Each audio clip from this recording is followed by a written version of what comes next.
నేను ఫస్ట్ మిమ్మల్ని ఏం క్వశ్చన్ వేసాను? ఏం క్వశ్చన్ వేసాను కదా? అలాగే ఆ మాస్టర్ కూడా వాళ్ళని అడిగారు. అందులో ఒక అన్నయ్య అన్నారంట, నేను ఇడ్లీ తిన్నానండి అన్నాడు. అయితే నువ్వు ఆ ఇడ్లీయే వ్యాపారంగా పెట్టు అన్నాడు. అయితే సరే, అన్నయ్య వాళ్ళు చాలా పేదవాళ్ళు అనమాట.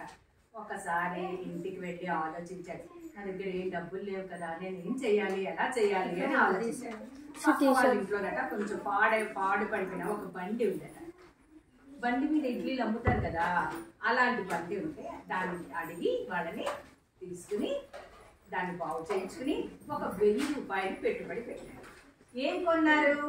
ఆ 1000 రూపాయలతో మనం ఇడ్లీ తయారు చేయాలంటే పాత్రలు కావాలా వద్దా? పదార్థాలు కావాలా?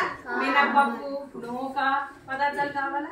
వచ్చిన వాళ్ళు టిఫిన్ తినడానికి వచ్చిన వాళ్ళకి ఏం కావాలి? ప్లేట్. ఇవన్నీ కొనడానికి డబ్బులు కావాలి కదా. ఆ 1000 రూపాయలతో ఈ అన్నయ్య ఇవన్నీ కొనుక్కుని ఆ బండికి ఒక పేరు పెట్టాడు. అన్నయ్య పేరు శంకర్. అన్నయ్య MBA చదివాడు. అన్నయ్య ఏం పేరు పెట్టుంటాడు? Shankar tiffin centre. పక్కన MBA.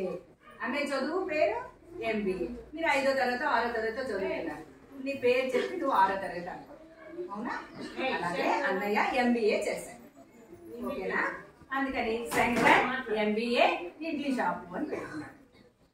అందరూ చూసి, వీధిలో వాళ్ళందరూ చూసి, ఇంత చదువుకున్న అన్నయ్య ఇడ్లీ షాపు పెట్టాడా, అయితే మనం అందరం ఇతని దగ్గర కొందాము అనుకొని అందరూ వెళ్ళి ఆ ఇడ్లీలు అతని దగ్గర కొన్నారు.